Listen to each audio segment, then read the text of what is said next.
এই প্রথম তরমুজের পুডিং বানিয়েছি আর এই ভিডিওটা আপনাদের সঙ্গেও শেয়ার করলাম। আসসালামু আলাইকুম, সবাই কেমন আছেন? আলহামদুলিল্লাহ আমি ভালো আছি। আমি একটু অসুস্থ, আমার ভয়েসটাকে ইগনোর করবেন। তো এখানে আমি তরমুজ নিয়েছি ছোট ছোট টুকরো করে, তার সঙ্গে আমি পরিমাণ মতো চিনি দিয়ে দিব, গুঁড়ো দুধ দিয়ে দিব। তো আমি ব্লেন্ডার জারে এগুলো একসঙ্গে সব কিছু নিয়ে নিচ্ছি। তরমুজ নিয়ে নিয়েছি এখানে আমি পরিমাণ মতো, আপনারা আপনাদের পরিমাণ মতো নেবেন। আমি চিনি নিয়ে নিলাম এখানে 1.5 চামচ পরিমাণ, এই যে এই চামচ দিয়ে 1.5 চামচ নিয়েছি। আপনারা মেজারমেন্ট কাপ দিয়েও নিতে পারেন মেপে, তবে তরমুজের পরিমাণ অনুযায়ী নিতে হবে। তরমুজ কিন্তু এমনিতেই একটু মিষ্টি হয়, তো সেটা বুঝেই দিবেন, যে যেরকম মিষ্টি খেতে পছন্দ করেন সেরকমই দিবেন। আমি একটু গুঁড়ো দুধও অ্যাড করেছিলাম এখানে, আপনারা চাইলে গুঁড়ো দুধ স্কিপ করতে পারেন। তো এখানে আমার ব্লেন্ড করা কিন্তু হয়ে গিয়েছে। আমি এখানে সামান্য পরিমাণ পানি অ্যাড করেছিলাম। তো এখানে এখন আমি চেলে নিব, কারণ এটা চেলে নিলে ভালো হয়। এই যে এখানে কিছু আঁশ দেখতে পারবেন, বিচি, তরমুজের যে বিচিগুলো থাকে সেগুলো আমি এখানে এই চালনির মাধ্যমে মানে চেলে নিব। তো এখানে আমার চালা কিন্তু হয়ে গিয়েছে, আপনারা এখন দেখতেই পাবেন যে একদম ফ্রেশ একটা জুস বের হয়েছে। এটা কিন্তু চাইলে এভাবেও খাওয়া যাবে। তো এখানে আমি আগার আগার পাউডার দিব, অবশ্যই একটা ভালো ব্র্যান্ডের আগার আগার পাউডার নিতে হবে। আমি হাইকো ব্র্যান্ডের আগার আগার পাউডারটা নিয়েছি। এখানে 2 চা চামচ পরিমাণ আগার আগার পাউডার দিয়ে দিব। তো এটা একসঙ্গে আমি ঠান্ডা অবস্থায় ব্লেন্ড করতে হবে। ঠান্ডা বলতে আমি এটা কিন্তু নর্মাল পানি দিয়ে নর্মাল তরমুজটাকেই আমি ব্লেন্ড করেছি।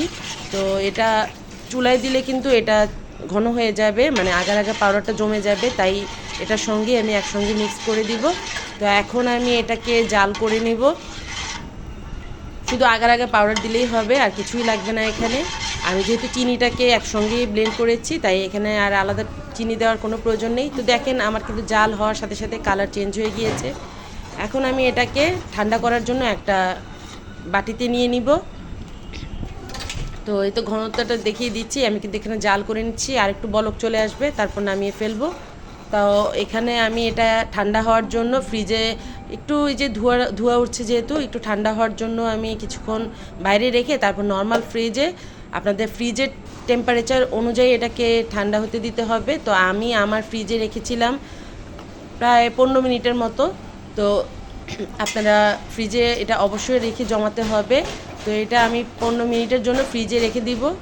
ঠান্ডা হয়ে জমে গেলে এখানে আমি একটা চিনি দিয়ে আগার আগার পাউডার দিয়ে আরও একটা স্টেপ তৈরি করব। এটা নর্মাল একটা স্টেপ হবে, মানে জুসের পুডিংয়ের দুটা কালার, দুটা লেয়ার আমি তৈরি করছি। একটা হচ্ছে যে জুস দিয়ে, মানে তরমুজটাকে যে জুস করে আমি এই যে এটা একটা স্টেপ করেছি প্রথম, তারপরে ওই যে পানি দিয়ে চিনি দিয়ে আর আগার আগার পাউডার দিয়ে আমি আরও একটা স্টেপ করছি। সেখানে আমি 2 চা চামচ পরিমাণ আগার আগার পাউডার, 1.5 চা চামচ পরিমাণ ডালের চামচ দিয়ে চিনি নিয়েছি। তো ওটাকে এখন আমি জাল করে নিব। প্রথমে আমি এটাকে কেটে নিব। তো আমি কেটে টুকরো করে দেখিয়ে দিচ্ছি আপনাদেরকে। বাচ্চারা কিন্তু এগুলো দেখলে খুব মজা করে খেয়ে ফেলে। তো এটা একটা জেলির মতোই হয়েছে। আপনারা চাইলে কিন্তু গুঁড়ো দুধ এখানে অ্যাভয়েড করতে পারেন, আমি একটু দিয়েছি টেস্ট বাড়ানোর জন্য। তো এখন আমি ছোট ছোট টুকরো করে নিব। তো দেখতে থাকুন ভিডিওটা। ভালো লাগলে অবশ্যই পেজটাকে ফলো করে দিবেন, আর অবশ্যই আপনারা শেয়ার করে দিবেন আমার ভিডিওগুলোকে। আর ইউটিউব থেকে দেখে থাকলে অবশ্যই ইউটিউব চ্যানেলটাকে সাবস্ক্রাইব করে দিবেন।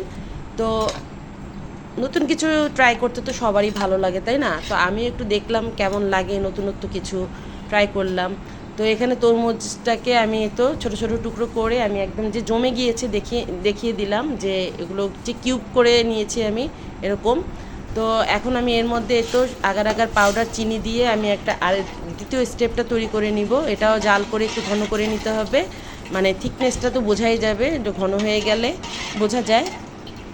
এখন আমি এটাকে একটু বলক আসা পর্যন্ত অপেক্ষা করব। বলক আসলে এটাকে আমি ওই যে কিউব করে নিয়েছি সেটার উপরে দিয়ে দিব। এখানে আমি 2 চা চামচ পরিমাণ আগার আগার পাউডার আর ওই যে ডালের চামচ দিয়ে 1.5 চামচ পরিমাণ চিনি অ্যাড করেছি, আর পানি 2 কাপ পরিমাণ পানি নিয়েছি আমি এখানে। তো আগার আগার পাউডারটা দেখিয়ে দিলাম। আগার আগার পাউডার অবশ্যই ভালো একটা ব্র্যান্ডের ব্যবহার করবেন, তা না হলে কিন্তু জমতে চায় না। আর আগার আগার পাউডারের পরিমাণটাও একটু বেশি দিতে হয়, তাহলে সুন্দর একটা থিকনেস বা মানে জমাটটা খুব ভালোভাবে জমে যায়, একটা জেলি জেলি একটা ভাইবার নিয়ে আসে। তো এই তো ওই যে দেখিয়ে দিলাম ঘন। আমি এটাকে একটু চেলে নিব চাটনি দিয়ে, কারণ চিনির মধ্যে অনেক সময় দেখা যায় গুঁড়ো গুঁড়ো ময়লা থাকে, তো আমি এর জন্য একটু চেলে নিব। আমি এখানে এই যে চেলে নিলাম। এখন যে তরমুজগুলো কিউব করে রেখেছিলাম ওটার মধ্যে ঢেলে দিয়েছি। ঢেলে এখন আমি একটু নেড়ে চেড়ে দিব, মানে একটু এদিক সেদিক করে দিব আর কি, যেন পানির সঙ্গে ভালোভাবে এটা মিক্সড হয়ে যায়, কোনো এক সাইড হয়ে যেন না থাকে। আমি এখন এটাকে একটু ঠান্ডা হলে আমি নর্মাল ফ্রিজে রেখে দিব। আপনারা চাইলে ডিপ ফ্রিজেও রাখতে পারেন, অবশ্যই টাইম অনুযায়ী দিবেন যেন বরফ না হয়ে যায়, ওটাও খেয়াল রাখতে হবে। তো 15 মিনিট আমি এটাকে আবার নর্মাল ফ্রিজে রাখবো। আপনারা চাইলে ডিপ ফ্রিজে ঘড়ি ধরে মানে টাইম অনুযায়ী একটা সেট হওয়ার জন্য দিতে পারেন। তো আমার কিন্তু হয়ে গিয়েছে, 15 থেকে 20 মিনিটের মধ্যেই জমে গিয়েছে। আমি এখন কেটে আপনাদের সঙ্গেও এটা শেয়ার করছি কেমন হয়েছে জিনিসটা।